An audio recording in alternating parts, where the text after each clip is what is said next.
Volte-se comigo nesta manhã, a palavra de Deus que se encontra no Evangelho do Senhor Jesus através de Mateus. Eu abro no capítulo 13, os versículos 1 ao versículo de número 3. Mateus capítulo 13, a partir do versículo 1. Essas palavras: tendo Jesus saído de casa naquele dia, estava assentado junto ao mar, e ajuntou-se muita gente a ele, de sorte que, entrando num barco, se assentou, e toda a multidão estava em pé na praia. E falou-lhe de muitas coisas por parábolas, dizendo: eis que o semeador saiu a semear. Bem, nosso tema nesta porção da palavra de Deus nesta manhã é o significado das parábolas do Senhor Jesus Cristo e 4 tipos de ouvintes do Evangelho.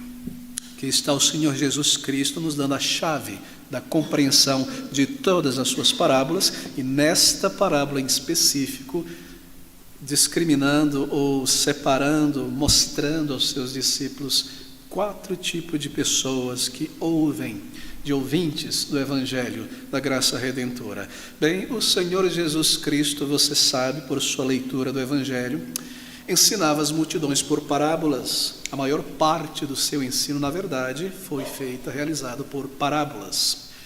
Você pode contar entre 36 a 44 parábolas declaradas pelo Senhor Jesus Cristo. Tudo depende da maneira como você organiza, agrupa as parábolas. Se você unir as parábolas mais curtas em uma só, algo em torno de 36. Se você separá-las, como nós cremos deve ser feito, em torno de 44 parábolas declaradas pelo Senhor Jesus Cristo. Na verdade, nós lemos que há momentos no Evangelho em que o Senhor Jesus Cristo somente ensinava as multidões por parábolas e nada lhes dizia senão por parábolas. Parábolas dominavam o seu ensino, assim como os milagres dominavam as suas atividades. Mas não é uma surpresa isso, porque os profetas nos dizem que quando o Messias chegasse, ele falaria, abriria a sua boca em parábolas, em sabedoria. Você pode ler sobre isso em Isaías 6, 28, em alguns salmos também. Assim, as parábolas deveriam estar presentes, sempre presentes, no ensino do Senhor Jesus Cristo Salvador.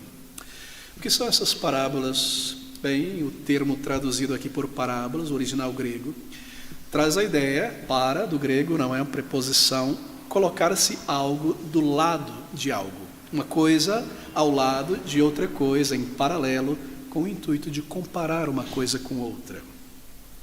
Ilustrar algo a partir de algo mais. Isto é uma parábola, uma definição do que seja parábola. E parábolas no ensino de líderes, de rabinos, de mestres na antiguidade de Israel era algo muito comum. Isso não foi criado pelo Senhor Jesus Cristo, isso era parte do ensino dos rabinos. Estas parábolas ou ilustrações no ensino funcionavam como uma espécie de recurso visual. Uma ilustração que leva a mente a visualizar, a compreender de uma maneira mais ilustrativa aquilo que foi dito na prosa. É um recurso visual, ela esclarece a mensagem, ela define com mais clareza, pontua com mais clareza aquilo que foi dito, através de um recurso visual do que foi dito. Uma maneira de explicar verdades profundas, difíceis de se comunicar por palavras, usando parábolas para clarificar este ensino profundo. Ou seja, o objetivo das parábolas era manter o ensino claro, simples, ilustrar, torná-lo compreensível. Assim o Senhor Jesus Cristo sempre usava parábolas, porque o seu objetivo é que o reino de Deus fosse declarado e o Evangelho fosse compreendido. Bem, o contexto em que nós estamos aqui no capítulo 13, iniciado no capítulo 10, ainda é o treinamento dos apóstolos. O Senhor Jesus Cristo, se você prefere, o seminário do Senhor Jesus Cristo, ele está treinando os seus 12 apóstolos. Nós lemos que aqueles 12 discípulos que seguiam o Senhor Jesus Cristo de uma maneira informal, são lá no capítulo 9 em diante, separados por Cristo, agora nomeados não mais como discípulos apenas, mas apóstolos enviados. Eles entram, eles ingressam no seminário do Senhor, e a aula inaugural, mestra, é o Sermão do Monte. E aqui nós temos o segundo maior sermão do Senhor Jesus Cristo, e é dirigido também aos discípulos, e o contexto ainda é o treinamento dos discípulos do Senhor Jesus Cristo. O Senhor estava ensinando os seus servos como entender suas parábolas. Ele estava ensinando também uma lição específica aos discípulos através desta primeira parábola específica.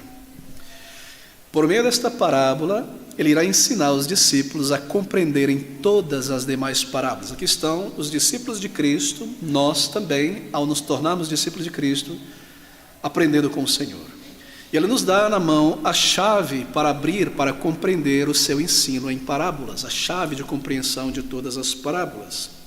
E esta primeira parábola aqui, chamada de a parábola do semeador, veja, ela é a chave de interpretação de todas as demais 43 parábolas do Senhor Jesus Cristo. Deixe-me tentar colocar da seguinte maneira, talvez você aprecie música clássica em uma orquestra, um agrupamento de instrumentos de diferentes naipes, seja ela filarmônica, sinfônica e às vezes mesmo de câmara. Há ali no naipe de cordas, no grupo de instrumentos de cordas, um violinista principal. Ele é chamado de Spala. E o que ele faz? Ele fica próximo ao maestro. E o Spala, ou o violinista principal, ele irá manter o naipe dos instrumentos de corda. E também, é claro, ele irá afinar toda a orquestra. Você já foi a alguma apresentação e ali está o violinista fazendo aquele som estranho. Você pensa, o que eles estão fazendo? Ele está afinando toda a orquestra. E todos começam a tocar, alcançando a afinação. Ele fica na frente. O maestro, quando entra, normalmente aperta a mão dele e sobe ali ao seu palanque para começar. Ele está junto com o maestro e ele irá como que interpretar a condução do maestro aos demais instrumentistas. Ele está na frente. No Evangelho de Marcos, de Lucas e aqui em Mateus, esta é a primeira de todas as parábolas do Senhor Jesus Cristo. Ela vem na frente. Ela interpreta as demais. Ela estabelece o naipe, a compreensão, a maneira de entender as demais parábolas do Senhor Jesus Cristo. Essa é a parábola-chave aqui na mensagem de Cristo. Se você ler comigo em Marcos, no capítulo 4, versículo 13, o Senhor que nos diz isso.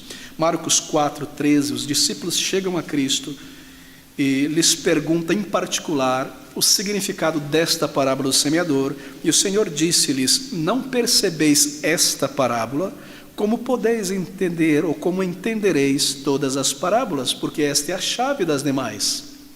Se vocês não compreendem esta, que explica todas as demais, a maneira de compreender as demais, como entendereis todas as demais? Ou seja, esta é a chave, esta parábola é a parábola principal. O Senhor nos dá, através dela, a chave de compreensão das parábolas. Se você compreende esta parábola nesta manhã, então você entenderá a maneira correta de ler todas as demais parábolas do Senhor Jesus Cristo. E todas elas, queridos amigos, marcam isto. Elas falam sobre o reino de Deus. Salvação. Quem está fora deste reino, quem está dentro. O que impede alguns de entrar para dentro deste reino. Como é entrar neste reino? Arrependimento, fé no Senhor Jesus Cristo, o que é deixado para trás. Os tipos de pessoas que nós encontramos aqui. Assim, esta parábola, como as demais, são salvíficas. Mantenha isto em mente. Elas não são apenas ilustrações morais. Sim, há um elemento moral, ético a ser aprendido nas parábolas. Por exemplo, a mais conhecida das parábolas é a do bom samaritano. Até pessoas que nunca tocaram numa Bíblia já ouviram a parábola do bom samaritano. Há uma lição moral, ética ali, não é? Qual é? Que você, que eu, devemos ajudar qualquer pessoa que em uma situação de urgência, de vida, entre nosso campo de influência, esteja ali. Nós não podemos virar a costa para essas pessoas. Esta pessoa, quem quer que seja, mesmo que meu inimigo, se eu encontro em uma situação de vida ou morte, ou de grande emergência, ela se tornou o meu próximo. Você percebe? Este é o meu próximo, não só meus familiares e meus amigos. Esta é a lição moral, ética. Mas claro, lembre-se, há o elemento principal, que vai além do elemento ético, o elemento salvífico. Por exemplo, nesta mesma parábola do samaritano, o bom samaritano, Cristo é este samaritano. Os discípulos e a multidão não entenderiam com clareza esta parábola quando ela foi dita. Havia ali um pavio naquela parábola, que foi acendido ali quando o Senhor Jesus a contou, a disse, e ela explodiria, assim por dizer, seria compreendida após a morte e a ressurreição de Cristo. Como assim? Ele fala sobre um bom samaritano que no lugar dos judeus, do sacerdote, do levita, que deveriam mostrar esta misericórdia, este amor ao homem abatido, destruído, este samaritano, que é rejeitado pelos judeus, desprezado pelos judeus, tratado como não judeu, foi quem o ajudou, foi quem demonstrou a misericórdia de Deus. Se soubesses o que é misericórdia, você se recorda? E você se recorda também, eles entenderiam depois da morte de Cristo, da sua ressurreição, eles parariam e diriam: ele estava falando naquela parábola sobre si mesmo. Ele é o samaritano da parábola. E os judeus e nós o tratávamos como samaritano. Quando os judeus queriam diminuir Cristo e desprezá-lo, o que eles usavam, o que eles falavam? Esse homem não é um judeu, ele não é um descendente de Abraão, é um falso judeu, é uma mistura, é um pagão judeu, é um samaritano. Ele era este samaritano. E começou a parábola que levou aquele homem enfermo, quase morto. Ele tomou sobre si as nossas enfermidades e levou a nossa culpa naquela cruz, e pagou, e nos redimiu, e enviou o seu Espírito então aos nossos corações, e ao partir deixou o seu Espírito e a sua igreja para o cuidado daqueles que ele salvou. Assim há o elemento salvífico em cada parábola, e exatamente esta chave de compreensão. Querido amigo, querido irmão, Cristo Jesus, a sua pessoa, é a chave de compreensão não somente da parábola, mas também de toda a Escritura. Ele é este cabo, este fio que perpassa todos os livros da Bíblia. E se você perde de vista Cristo, a sua pessoa, então você não compreenderá com clareza a palavra de Deus. De fato, se você perde de vista a pessoa do Senhor Jesus nesta vida, você perde a vida, você perde tudo. Assim, Cristo Jesus é a essência, salvação é a mensagem principal de cada uma dessas parábolas. Mas eu devo seguir em frente. Os discípulos fizeram ao Senhor, no versículo 10, uma pergunta. Eles dizem: acercando-se dele, os discípulos disseram-lhe: por que lhes falas por parábolas? Bem, eles estavam, me parece, preocupados com o povo, com que o povo entendesse, com que o povo compreendesse. Em outras palavras, Senhor, por que o Senhor não fala para eles como o Senhor fala para nós? De maneira direta, clara: vocês são pecadores, estão indo para o inferno, o caminho de salvação é este, o único meio de reconciliação é este, vocês são pecadores, pobres, cegos, por que o Senhor não fala desta maneira direto com eles? Mas por parábolas. Há muitas razões, na verdade. E nós vemos isso em alguns momentos. Se o Senhor falasse de uma maneira muito direta sobre estas coisas ao longo deste período curto do seu ministério na terra, haveriam grandes dificuldades, haveriam revoltas. Você percebe uma ocasião em que ele fez exatamente isso, falou sem parábolas ali em Nazaré, quando abriu a palavra do Senhor no livro do profeta Isaías, e ele disse: é isto que Isaías está dizendo, isto se cumpre em mim, eu sou o Filho de Deus, eu sou o Messias, isto se cumpre diante dos vossos olhos. E ele seguiu em frente dizendo: mas esta salvação não é dada somente aos judeus, é também aos gentios. E foi neste ponto que eles se revoltaram. Os gentios receberão também a salvação de Deus, a promessa de Abraão. E o que eles fizeram? Eles tomaram o Senhor Jesus Cristo e o constrangeram e o levaram ao topo do monte onde fora construída aquela vila, para o precipitar e o destruir nas pedras. Assim, se todas as vezes que ele ensinasse, ele falasse desta maneira direta, seria de grande perigo aos seus discípulos. Eles deveriam ser protegidos ainda. E haveria uma revolta em todo lugar. E as pessoas não ouviriam a mensagem. Assim, ele também se utiliza de parábolas. Em outras palavras, a parábola, ela meio que cega um pouco o fio da espada.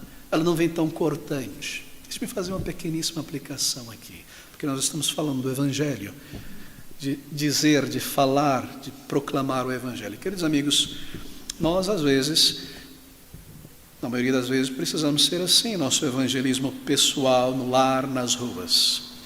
Nós devemos tomar o cuidado de não usar estas palavras tão diretas. E estar conversando com uma pessoa que nós nunca vimos ali por alguns breves momentos e trovejar sobre a pessoa: você é um ímpio, pecador, e você é isso, e você está morto, e você está indo para o inferno, isso, aquilo, você vai perder o ouvinte. Nosso desejo é ganhá-lo, não acusá-lo apenas. E o que nós fazemos então? Nós fazemos isso às vezes de uma maneira mais direta e gradativamente vamos nos aproximando desta realidade para tocar no caso específico da pessoa. Como um bom ouvinte, você já deve ter percebido isso aqui deste púlpito, não é? Para um pregador há uma grande vantagem, porque quando ele está pregando de um púlpito, ele não está falando de maneira particular a uma só pessoa, ele não está falando a uma só pessoa especificamente.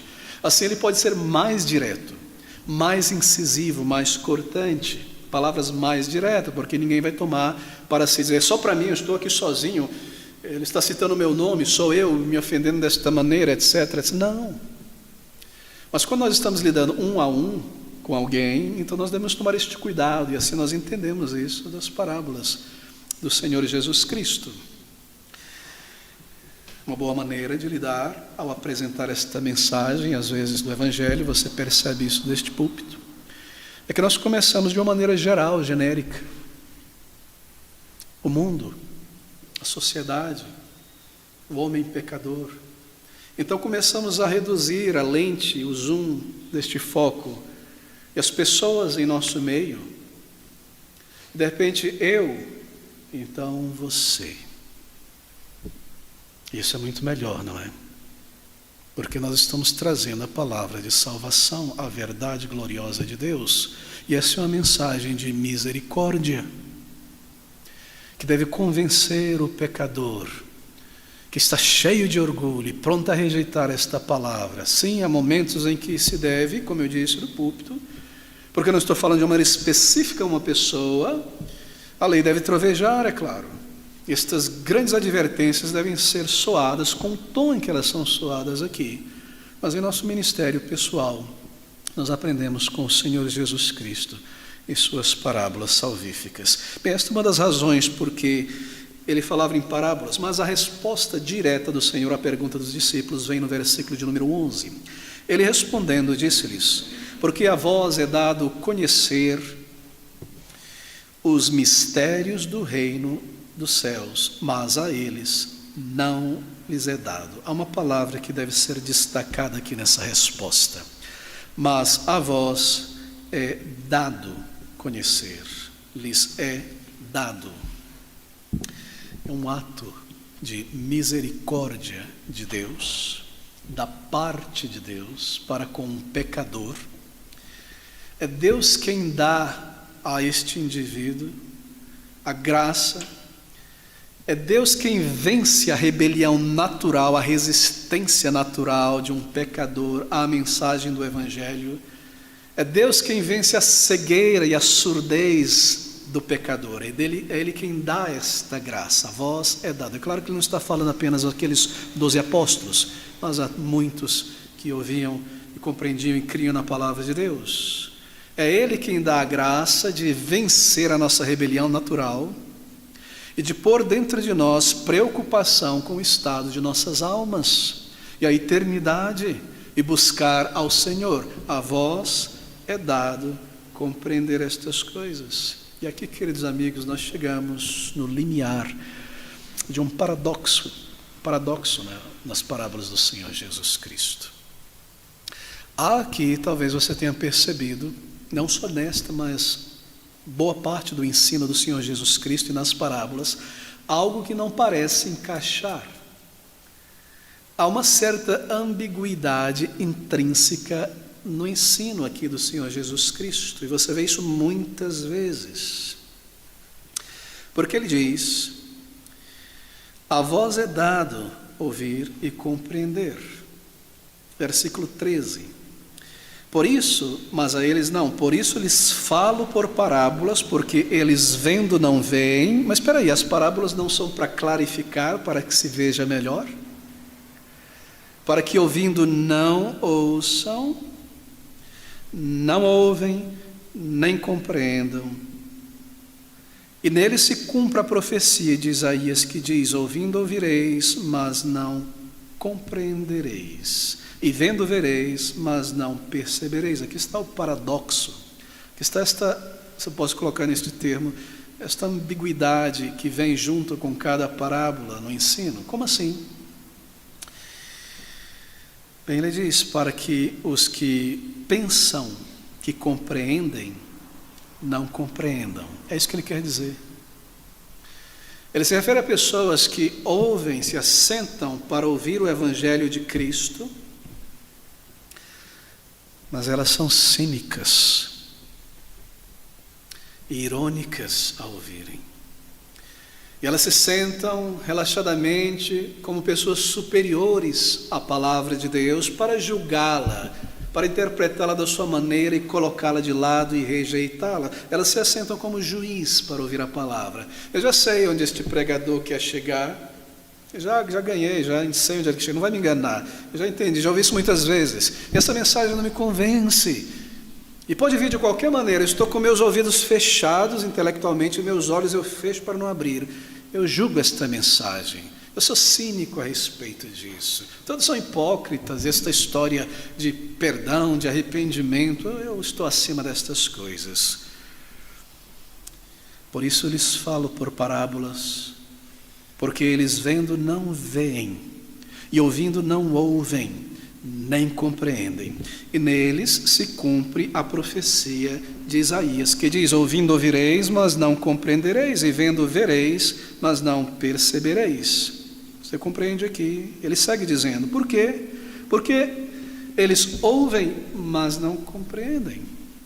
Ouvem o Evangelho, entendem a lógica, a estrutura, o silogismo, o que é dito, os conceitos, mas não compreendem esta mensagem e o seu poder. Porque eles veem estas realidades espirituais, mas não as enxergam com clareza para a sua vida. Versículo 15: porque o coração deste povo está endurecido, e ouviram, observe, de mau grado com seus ouvidos. Eles ouvem. Mas eu sou cínico a respeito desta mensagem. E fecharam seus olhos para que não vejam com os olhos e ouçam com os ouvidos e compreendam com o coração e se convertam e eu os cure. Essa é a glória do ensino do Senhor Jesus. Lhes é dado, não lhes é dado. Bem, eu não posso fugir de tocar nesta grande, eterna verdade da palavra de Deus. Lhes é dado a eleição divina, não lhes é dado. Mas eu devo recordar a cada alma aqui presente que aqui está a glória e a maravilha da palavra de Deus. Quando nós tentamos colocar a palavra de Deus em uma moldura filosófica e dominá-la e dizer: aqui está, eu compreendi, eu sou maior que ela porque eu a encompassei, eu posso agora ir para um outro sistema ou criar o meu próprio sistema religioso, espiritual, filosófico. A palavra de Deus vem e nos coloca no bolso e nos faz tropeçar. E você encontra de repente, ao tentar analisar a palavra de Deus desta maneira, um nó. E você não consegue seguir em frente. Aqui está o paradoxo, aqui está a ambiguidade intrínseca, para que aqueles que pensam, que compreendem, mas rejeitam, eu entendo, eu fecho a minha mente para isso, eu vou ouvir com ouvidos tapados no intelecto, eles não recebam, porque não desejam, e não sejam curados, e não sejam perdoados, e assim não são salvos. Sim, lhes é dado, não lhes é dado. Mas o Senhor Jesus Cristo disse: ninguém virá a mim, a não ser que o Pai que me enviou o traga. Então eu não posso ir se o Senhor não me levar. A vós é dado ir a Cristo, ensinado. Aquele que é ensinado pelo Pai virá a mim, e aquele que não é ensinado não virá a mim. Então eu chego nesse ponto e eu não consigo seguir em frente, porque eu digo a mim mesmo: é injusta essa mensagem, é injusto, por que não salvação a todas as pessoas? E o meu silogismo, a minha maneira de raciocinar tropeça aqui, e não consegue responder ao Evangelho, e não consegue seguir em frente. Mas então vem a maravilha da palavra de Deus, tão simples, tão poderosa, tão genuína, tão honesta, e o Senhor Jesus Cristo, que declarou aquelas mesmas palavras, diz assim: todo que vier a mim de maneira nenhuma lançarei fora. Vinde a mim todos os que estáis cansados e sobrecarregados, e eu vos aliviarei. E o que ele quer dizer é isso: que a soberania de Deus em dar ouvidos, E a responsabilidade humana em ter ouvidos para ouvir, ouvir e responder o Evangelho andam juntos e não há contradição. E nossa maneira de pensar e ler um texto e fazer um exame interpretativo, nós não conseguimos ver esses dois elementos se unirem, fazer sentido. Eles parecem autocontraditórios, se expelem como água e óleo. É como duas linhas de trem, elas estão sempre andando juntas, mas parecem não interagir. Mas na sabedoria divina, elas se encontram, elas se unem. E Deus diz assim: se alguém diz, eu não vou ouvir, eu vou estar lá, escutando, entendendo, mas não vou responder. Ouvir quer dizer responder, implica arrependimento e fé. Eu não vou responder, vou passar desta fase e ir para outra fase, deixar essas coisas para trás, sou obrigado a ir, meu amigo, meu colega de faculdade me chama, eu tenho que ouvir, eu vou ouvir, mas eu já entendi e não quero abraçar, respeitar, aceitar, responder. Eu não irei a Cristo, não tente mais. Esse pregador pode tentar de tudo, esses amigos, esses familiares, eu não irei a Cristo, eu vou manter a amizade, não vou confrontar, mas eu não irei a Cristo. Então vem a palavra de Deus e diz, então baixa a crista, porque somente irá a Cristo aqueles que o Pai ensinar e os levar. Isso abate o orgulho humano, isso destrói o orgulho humano, isso quebranta o orgulho humano e reduz a sabedoria deste mundo ao pó. Mas alguém pode dizer, mas eu desejo o perdão e a vida, e eu não sei se Ele me elegeu, se eu irei a Ele, Ele vai me perdoar, me salvar de fato, me receber, eu não sei se eu sou eleito de Deus. Então vem o Senhor Jesus Cristo e diz de maneira tão simples, se você vier como está, aquele que vier a mim, eu não lançarei fora. Você não precisa estar pensando se é um eleito ou não. Você nunca saberá isso, a menos que você venha e após nascer de novo você entenderá. Você não pode subir ao céu, abrir o livro da vida, encontrar teu nome lá e dizer, eu sei que eu sou eleito, agora eu volto para a terra e vou buscar o Senhor porque eu já sei que eu sou eleito. Não! Você vai a Cristo como você está. E qual é o critério? Cansados e sobrecarregados da culpa, do pecado, sentido de vida, de reconciliação com Deus, de perdão. E aqui as duas coisas estão unidas. Ele diz, vinde a mim, se você tem esta sede, há uma água para você. Se é um desejo de perdão, de reconciliação, de ser uma nova pessoa, tenha certeza que há um perdão, uma reconciliação, a graça de Deus para você. Lembra daquela ilustração que sempre usamos? O bebê acabou de nascer, saiu do ventre da sua mãe, não conhece nada neste mundo, nunca viu o seio da sua mãe, e ele está procurando já para mamar. Mas quem colocou neste bebê o desejo de buscar por um leite, quando ele não sabe que existe tal coisa, ele já vai imediatamente? Deus que colocou no bebê o desejo pelo leite, colocou na mãe o leite. Se você tem uma sede por perdão, uma ânsia por reconciliação, uma nova vida, certeza de salvação, é porque há uma salvação para você, uma reconciliação com Deus para você, ela está ali. Assim, se alguém diz, eu não irei, não insista, bom, então abaixa Cristo. Somente irá aqueles que o Senhor ensinar. Mas se alguém disser, eu não sei, eu não entendo se eu sou eleito, você não precisa olhar para isso necessariamente. Você percebe teu estado e condição de culpa? Cristo é o Salvador, vá a Ele. Você compreende o vazio da tua vida sem significado? Ele é a riqueza do conhecimento, do propósito e do significado. Vá a Ele de mãos vazias e seja enriquecido. Você teme? Há um Salvador, uma cidade de refúgio para o pecador arrependido, simplesmente por tua necessidade espiritual, compreendida, sentida, real. Vá a Ele e nunca, nunca será lançado fora. Aqui está a maravilha do Evangelho. Este elemento, este paradoxo à nossa mente, esta ambiguidade intrínseca é colocada ali de propósito, para que aqueles que se levantam acima da verdade não sigam em frente. Têm ouvidos, mas não irão ouvir. Mas aqueles que de fato buscam e percebem, compreendem a sua necessidade, sigam e persistam e encontrem paz com o Senhor. Ser bíblico é isto, é pregar o que a Bíblia ensina. Eu não vou criar uma moldura, uma estrutura filosófica e começar a desdobrar isso aqui. Não, se a palavra de Deus diz que Ele tem eleito os seus eleitos, é verdade. Mas se ela diz também que qualquer pessoa for a Cristo para ser salvo, é verdade também. Isso é bíblico, é isso. E assim nós permanecemos na palavra de Deus. Mas eu devo seguir em frente, queridos amigos. A mensagem do Senhor agora nesta parábola-chave principal das parábolas. Meus discípulos perguntaram ao Senhor o significado específico dela. Está lá em Marcos, no capítulo 4, outra vez, no versículo de número 10. Eles dizem ao Senhor Jesus Cristo: e quando se achou só, isto é, o Senhor, os que estavam junto dele com os 12 interrogaram-no acerca da parábola. E aqui ele irá então explicar esta parábola específica. Bem, recorde-se, o contexto ainda é o treinamento dos discípulos. Ele está treinando os seus apóstolos. E por meio agora desta parábola específica, há uma matéria específica neste seminário. E nós podemos intitular esta matéria do Seminário de Cristo: como discernir entre genuína conversão em uma pessoa e uma falsa conversão, uma não conversão. E para fazer isso, ilustrar, ensinar isso, o Senhor nos dá 4 tipos de pessoas que ouvem o Evangelho, porque a salvação vem pelo ouvir o Evangelho. 4 grupos de seres humanos que estão sob o som de um Evangelho em algum determinado momento, e a resposta deles ao Evangelho.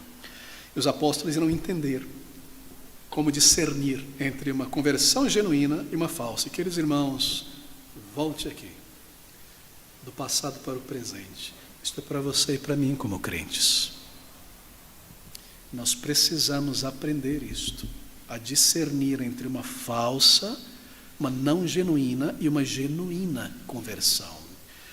Penso eu, em particular, que a maior tragédia da maioria das igrejas cristãs evangélicas em nossos dias aqui e em tantos lugares do mundo é a ignorância desta verdade. Por isso muitas igrejas estão cheias de palha, de feno, de bodes, de cabras que são vistas, tomadas como crentes. E muitos que nasceram de novo, passaram da morte para a vida, parecem andar debaixo do jugo da dúvida espiritual por não terem compreendido que nasceram de novo. Assim o Senhor ensina aos seus discípulos e a nós como discernir entre alguém que diz paz no Senhor, vaso, bênção, tem a linguagem de Israel, mas talvez não nasceu de novo. E de alguém que parece não poder comunicar isso com toda a clareza, mas você vê os frutos claros de uma vida transformada por Deus. Assim, deixe-me tocar nisso. 4 tipos de pessoas que ouvem o Evangelho. Como essas pessoas recebem a palavra de Deus? Bem, você deve ter observado que as primeiras 3 categorias aqui, esses 3 terrenos, são pessoas que ouvem o Evangelho, a semente é o Evangelho, o evangelista, o pregador, no caso aqui, Cristo é o semeador, a semente é o Evangelho. Estes 4 tipos de terrenos representam 4 tipos de pessoas, isso é claro aqui na parábola. Estes primeiros 3 terrenos parecem representar um tipo de pessoa, embora em 3 categorias. São todas elas pessoas que ouviram o Evangelho, mas rejeitaram o Evangelho. Ouviram com ouvidos surdos. Viram, mas não perceberam. Elas rejeitaram o Evangelho. Isto é, não houve conversão, embora elas ouviram o Evangelho, compreenderam de certa forma. E talvez, eu temo, haja alguém que se encontre nessa categoria. A primeira categoria está no versículo de número 19, você deve se recordar a parábola com clareza, não irei lhe dar em muitos detalhes, mas o significado dela.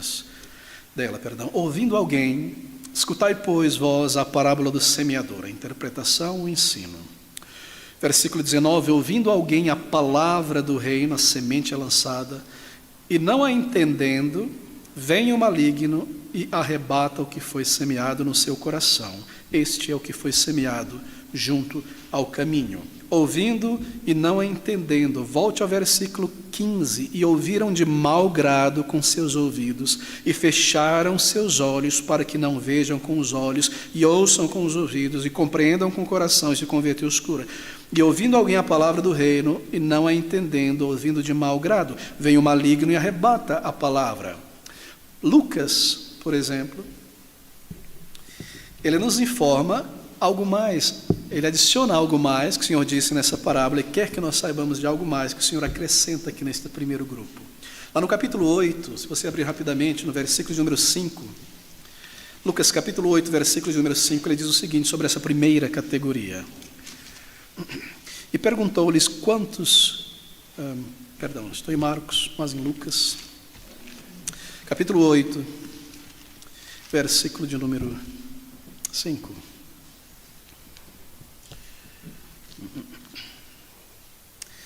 Um semeador saiu a semear a sua semente, e quando semeava, veja a primeira categoria, caiu alguma junto do caminho e foi pisada, e as aves do céu a comeram. Volte a Mateus, veja o versículo de número 4. E quando semeava, uma parte da semente caiu junto ao caminho, e vieram as aves e comeram-na. Lucas adiciona que ela foi pisada, as pessoas pisaram, e depois as aves do céu vieram e arrebataram. Versículo de número 19, ouvindo alguém a palavra do reino e não a entendendo, vem o maligno, Satanás, e arrebata o que foi semeado no seu coração. Este é o que foi semeado junto ao caminho. Aqui está o caminho. O campo está ali onde o semeador lança a semente. Este campo é muito interessante porque há uma parte arada, há pedregulhos, há uma parte de espinho, há um trieiro, esta é a beira do caminho, as pessoas passavam para não pisar na plantação, e esse trieiro era compactada a terra, um solo duro, a semente não entrava, e nos parece que o semeador, ele lança esta semente em qualquer direção, livremente, cai em espinhos, cai nas pedras, cai num solo arado, e sabe o que é isso, queridos irmãos? Está claro que o evangelho deve ser oferecido a todos. Você não vai dizer, eu só vou pregar para os eleitos, só para essa pessoa. Olha, essa pessoa, ela parece que se vai converter, eu vou focar nela. Eu me recordo de uma pessoa falando, olha, Abner, um amigo, salvo, ele está quase pronto, ele está pronto. Nunca conversamos com essa pessoa para o evangelho, porque ele julgava pela tranquilidade daquela pessoa, a educação que ela iria ouvir o evangelho, iria razoar. Não, querido amigo, nós lançamos a rede, nós lançamos a semente, e aqui está esse terreno ilustrando exatamente isso. Mas esta semente primeira cai à beira do caminho, um solo compactado, muitos passam por ali, e Lucas nos diz que ela é pisada pelas pessoas. A pessoa aqui representada, ela ouve a palavra do Senhor. A semente é lançada, o pregador traz, ela lê, ela ouve, mas isso não penetra em sua alma. Por quê? Porque ela pisa sobre a semente. Ela ouve e diz, eu já sei onde isso vai, eu não irei receber. Ela esmaga a semente, para que ela não produza raiz, não entre em seu coração, não traga frutos. Ela pisa, ela rejeita. Eu saio da igreja, ela tenta lavar da sua mente tudo que ouviu. Eu vou assistir algo, vou pensar nisso e naquilo, eu não quero, eu não me recordo, eu piso sobre ela. E assim naturalmente os corvos do ar, os pássaros do céu, vêm daquelas migalhas, vêm e arrebatam. É fácil para Satanás tirar do que é em nós o pouco que já foi colocado ali. E é isso que se cumpre o significado dessas palavras do Senhor Jesus Cristo, aqui no nosso capítulo de número 13, no versículo de número 12, porque àquele que tem se dará, e terá em abundância, mas àquele que não tem, até aquilo que tem lhe será tirado. Você tem a oportunidade de ouvir a palavra de Deus, tempo e oportunidade tantas vezes, e eu piso sobre ela. Eu a rejeito. Aquela pequena compreensão que ainda resta em mim, Satanás irá tirar de lá com uma avalanche de mundanismo, pela concupiscência da carne e dos olhos, a soberba da vida que irá inundar a tua vida gradativamente. E se havia algum resquício de compreensão de Deus, da palavra do Evangelho, isso se tornará nebuloso, e logo se perceberá que você não sabe mais nada do que um dia aprendeu, ou que não aprendeu as coisas corretas, porque nunca recebeu a palavra de Deus, será tirado. E este mundo se tornará muito grande em você. Ele arrebatará, Satanás lhe arrebatará. Este é o significado deste primeiro tipo de pessoa. É assim que Satanás opera. É assim que a pessoa age. Ela ouve com ouvidos mudos, de mau grado, sentada sob o Evangelho, ouvindo o Evangelho, lendo o Evangelho de mau grado, com ouvidos tapados. E Satanás então faz a sua parte com grande facilidade. Você percebe a clareza dessa parábola? Não sou eu que estou colocando estes sentimentos nela, sendo irônico ou sendo duro. É o Senhor da glória quem está representando estas coisas. A segunda categoria de pessoas que ouvem, mas não há conversão, está no versículo de número 20. Ele diz então, capítulo 13 de Mateus: o que foi semeado em pedregais é o que ouve a palavra e logo a recebe com alegria, mas não tem raiz em si mesmo. Antes é de pouca duração e chega a angústia e a perseguição, marque, por causa da palavra, logo se ofende. É uma conversão. Ali naquela parte do terreno onde o semeador lançou a semente, havia terra. Parecia um lugar onde a semente poderia cair, criar raiz e crescer e produzir frutos, mas embaixo daquela pequeníssima, fina camada de terra havia imensos blocos de granito, grandes pedregulhos. E naturalmente, pela pouca terra, com pouquíssima umidade, logo a semente rapidamente cresceu, mas porque ela não tinha uma raiz, conforme ela sentia o poder do sol, e ela precisava de mais umidade, água, e não tendo, ela logo se seca e murcha. Essa é a ideia aqui. Mas quem é essa pessoa? Não há conversão aqui. Esta pessoa ouve o Evangelho, se alegra de alguma maneira com o Evangelho, abraça estas verdades, mas não há conversão. Por quê? Porque o ouvinte aqui descrito, ele percebeu na mensagem, ele compreendeu a possibilidade de ser perdoado por Deus, destas grandes bênçãos, uma nova vida e o céu. Ele abraça rapidamente isso, com alegria. Mas ele não lançou raiz no que ele ouviu. Ele não ouve com profundidade a mensagem do Evangelho. Não há profundo arrependimento. Ele não toma estas palavras e não há um verdadeiro, profundo arrependimento. Ele se alegrou com a possibilidade do céu, da paz, do perdão, de uma nova vida, de coisas maravilhosas. Ele respondeu em parte, mas não houve salvação. Ele não foi a Cristo inteiramente. Você sabe, em muitas igrejas, pessoas ouvem a mensagem, muitas vezes não é claramente comunicado o Evangelho, mas ouvem, ou qualquer outra coisa da palavra de Deus, e ao final do culto é feito um apelo às pessoas. Mas é um apelo a receber a Cristo de uma maneira curiosa, estranha, que você não encontra na Bíblia. A pessoa deve fazer um gesto, uma ação física, como levantar a mão, ou ir à frente onde está o púlpito e o pregador, para orar e manifestar salvação. Isso representa muito o que está sendo ilustrado aqui. Uma resposta foi dada, a semente logo cresceu naquele culto, a primeira vez que ouviu, abraçou com muita emoção as músicas para quebrantar o coração, todo o emocionalismo trabalhado, a voz no microfone, venha, não diga não, não se envergonhe, mas nada sobre o pecado, mas nada sobre a necessidade de verdadeiro, profundo arrependimento diante do Senhor. E uma resposta rápida é dada, a pessoa vai à frente, mas nunca foi a Cristo em arrependimento, como um pecador contrito, como no Salmo 51, 116, 32. E logo essa pessoa talvez seja batizada, está envolvida na igreja, quer participar disso e conhecer isso e aquilo, mas veja o que acontece. Mas não tem raiz em si mesmo. Antes é de pouca duração e chegada a angústia e a perseguição por causa da palavra, logo se ofende. Perseguição? Bem, eu não tinha pensado sobre isso, mas esta vida cristã não posso deixá-la só para a igreja. A Bíblia exige que uma nova criatura seja uma nova criatura em todo lugar, todo dia. Sua atitude muda, suas palavras mudam, suas ambições mudam, sua roupagem muda, tudo muda. As pessoas irão saber e talvez elas não vão gostar disso, de fato elas não estão gostando, e minha família agora está me olhando de maneira diferente, o chefe e meus amigos estão me ridicularizando, o sol, a perseguição, o momento difícil, o teste da vida cristã. A vós é dado não somente o crer, mas o padecer perseguição. E quando esse sol escaldante vem, então elas abandonam. Elas não produziram um fruto que permanece para a vida eterna. Foi um fruto temporão, passageiro, que não vingou. E há tantos assim, queridos amigos, um arrependimento superficial, caso alguém se encontre nessa condição.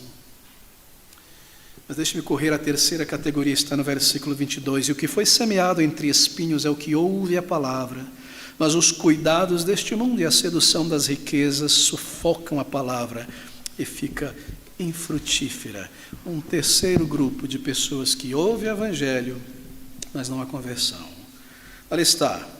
Quando o semeador lançou aquela semente na terra, ele não sabia que haviam espinhos ali, não estava aparente.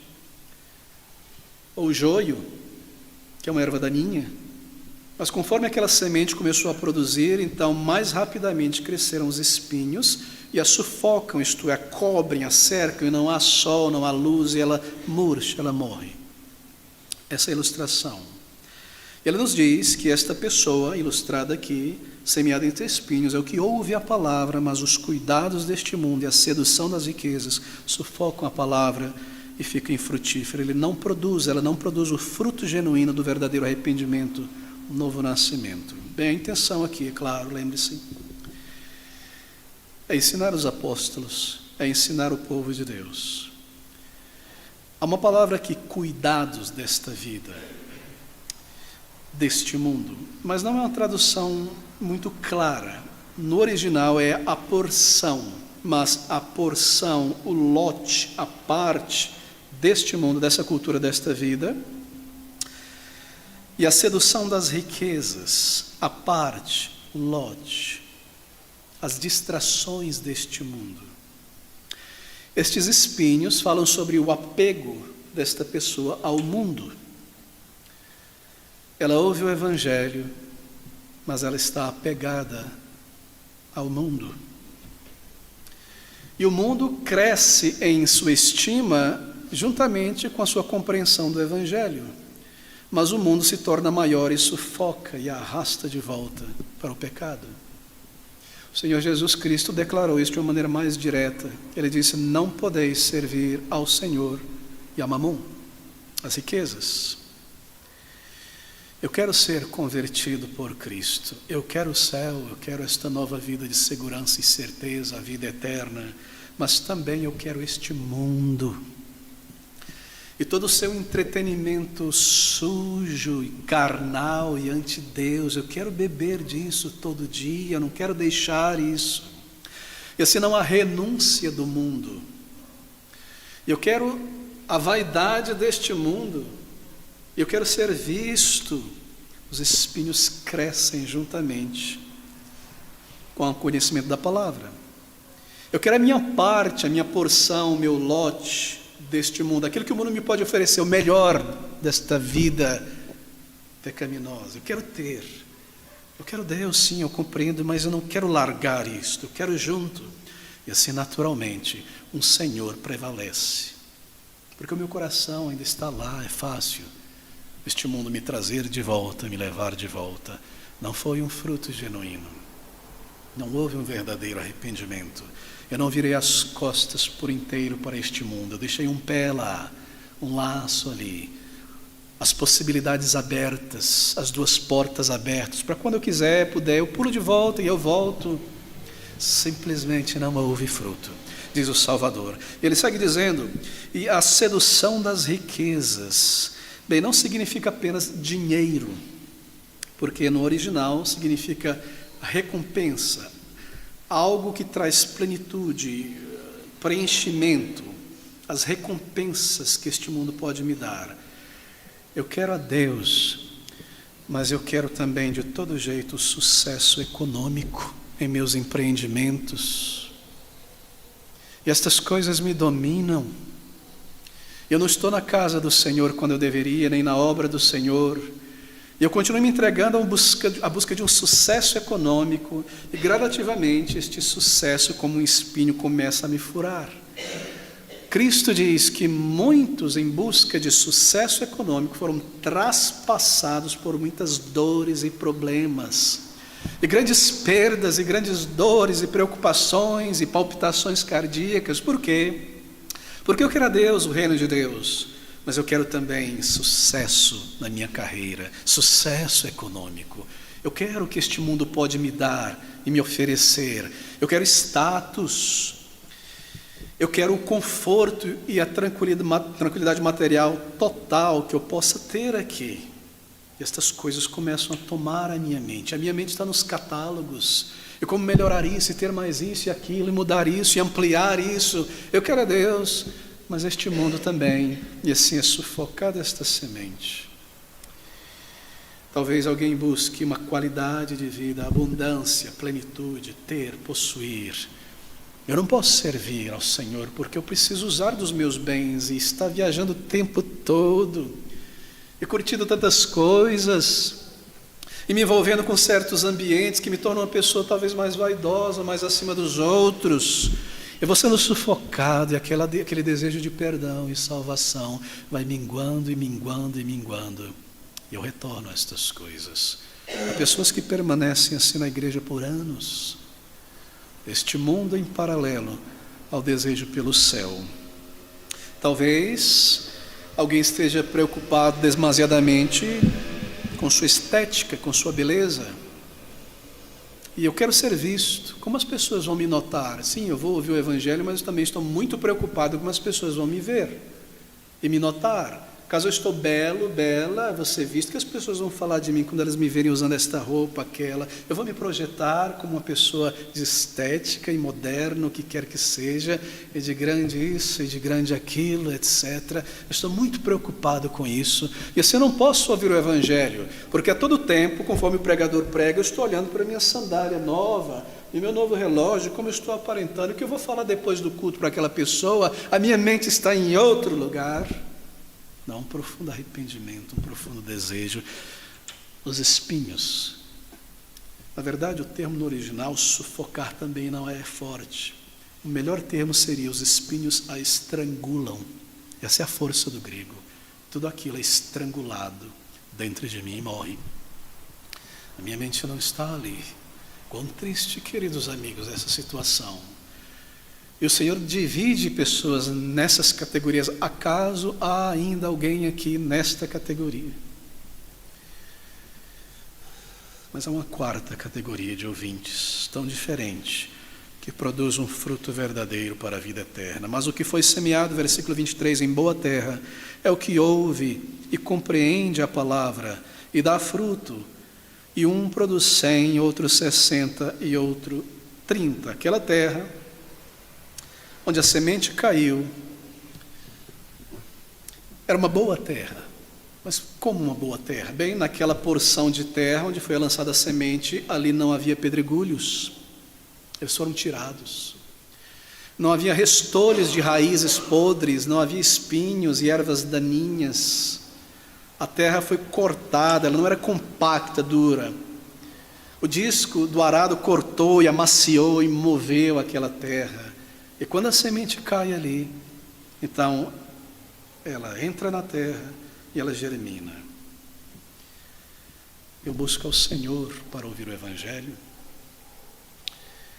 Eu tenho examinado com honestidade a minha alma, o meu coração. Eu tenho tentado lançar fora todas essas coisas que me atraem a esta vida. Eu vou ouvir o Evangelho com atenção, como para mim, com os ouvidos da alma. E todos os meus pré-conceitos eu deixo para trás para ouvir o que a palavra diz por si mesma, não o que eu penso sobre ela.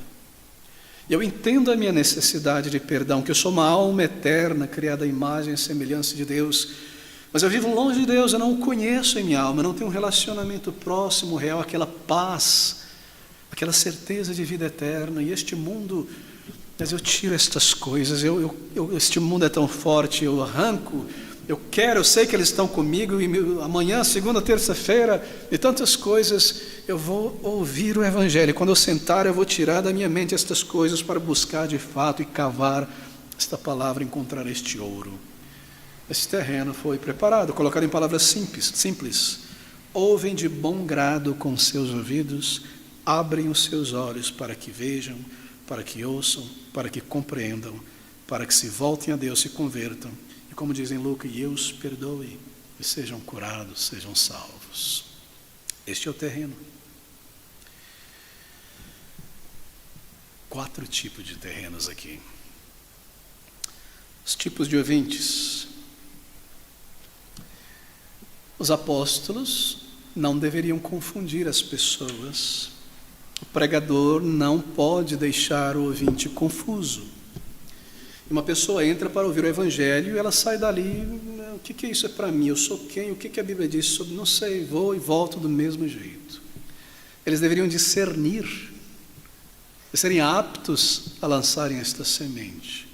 E quando nós evangelizamos de maneira pessoal, isso é para nós. E discernir estas coisas. Se você pensa sobre a história da igreja, corro para o final, você sempre vê esses 3 primeiros tipos de ouvinte presentes ali. O ouvinte à beira do caminho. Podem ser, por exemplo, pessoas que cresceram na igreja, ou desde muito cedo foram levados à igreja. Ou pessoas que visitam com regularidade. Nós queremos chamá-los, gentilmente, de amigos do evangelho. São insensíveis à palavra. A palavra não penetra na alma. Elas estão ali, mas a sua mente parece estar voando. Às vezes, o pregador tem essa posição privilegiada de ver a multidão de pessoas, há pessoas que estão ali olhando assim, você parece que elas sofreram um trauma mental, sua mente está em outro lugar.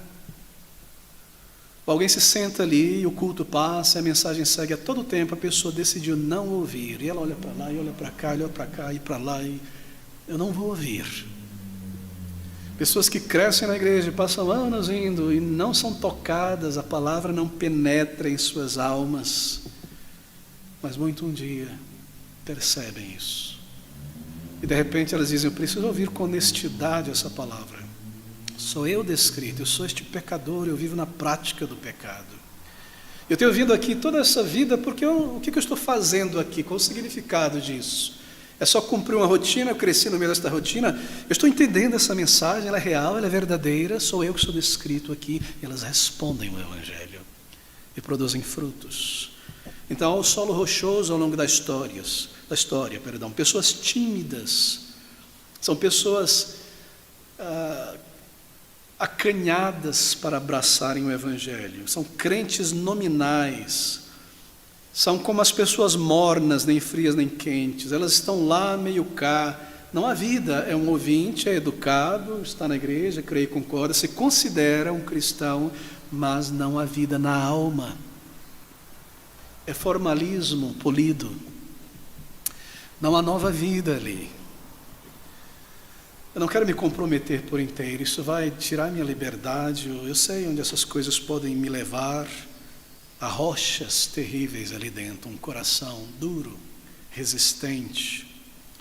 E aí então o ouvinte do solo espinhoso, pessoas que querem sim a alegria do reino de Deus, mas não desistirão deste mundo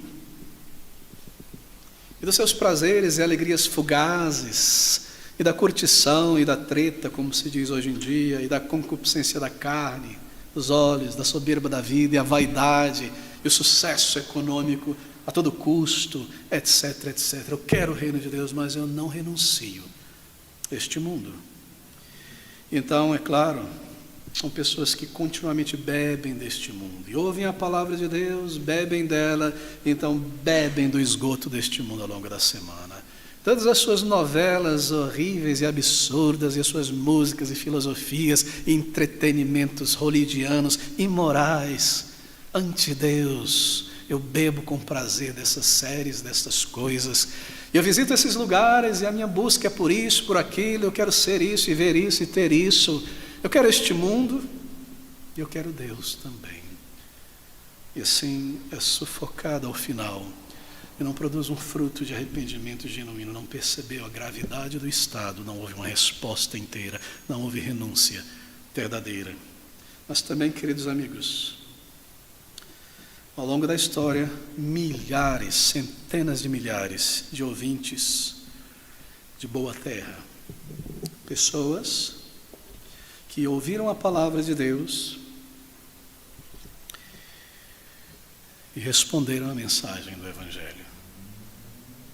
E ao responderem pessoalmente, indo a Cristo, foram salvos e perdoados e colocaram aos pés do Salvador todo o seu orgulho, reconhecendo isso, a incredulidade, a dureza, o amor do pecado, e clamaram por salvação, libertação, por perdão, e foram tão transformados. E o resultado desta vida transformada, desta semente que morreu na terra com Cristo e germinou para a vida eterna, foi que elas não foram meramente salvas, ou aparentemente cristianizadas, a semente que cai entre pedras cresceu um pouco, que cai entre espinhos, está ali. Não, elas produzem fruto. Essa é a diferença entre as demais. E não um fruto, 30, 60, 100. Uma vida para o Senhor. E ali está aquele homem, aquela mulher, aquele jovem salvo, servindo ao Senhor nesta área e naquela área, e uma nova vida, e alcançando almas, e aprendendo a palavra de Deus, e defendendo a fé, 10, 20, 30 frutos, humilde, fiel, dedicado, negando este mundo, 40 frutos, 50 frutos, alcançando almas, vivendo para o Senhor, trabalhando no prédio da igreja, limpando, visitando irmãos, amor fraternal, negando-se a si mesmo, vivendo para a glória eterna, frutos, muitos frutos, conforme a graça e a capacidade que Deus dá a cada um. A fé, a submissão à palavra, 30, 60, 100. Um negociou e alcançou 10, outros 5. Você percebe como elas se repetem? Frutos. Deixe-me concluir com esta palavra. Isso é dirigido ao não salvo, não é primariamente, mas aos discípulos, para compreenderem a diferença entre uma genuína e uma não genuína conversão. Mas, queridos amigos, acaso nós nos encontramos como pessoas salvas em alguma dessas 3 primeiras categorias? Seria possível um salvo, um crente, estar em alguma dessas primeiras categorias?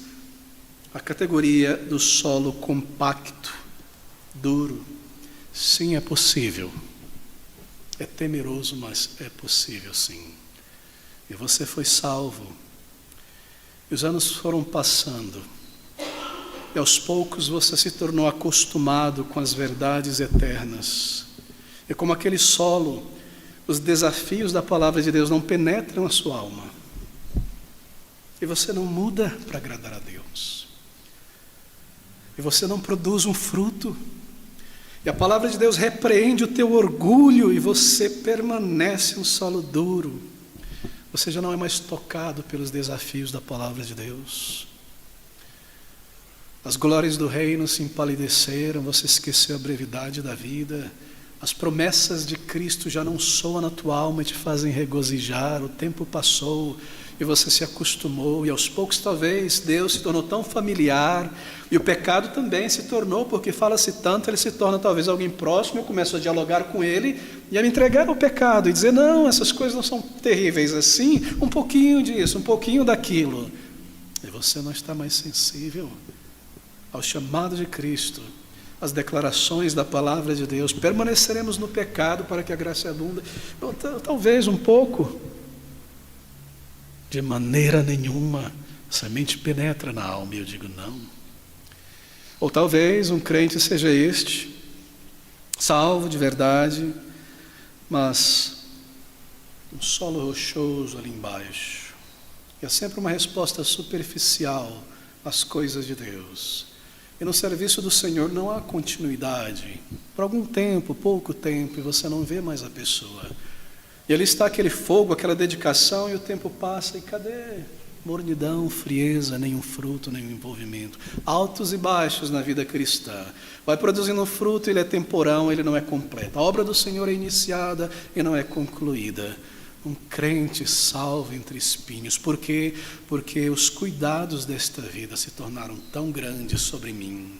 E a casa, e o trabalho, e a planilha, e a estética, e a aposentadoria, e isso tomam todo o meu tempo. E ter aquele objeto dos meus sonhos, possuí-lo, a minha mente está nisso. Eu não tenho tempo mais.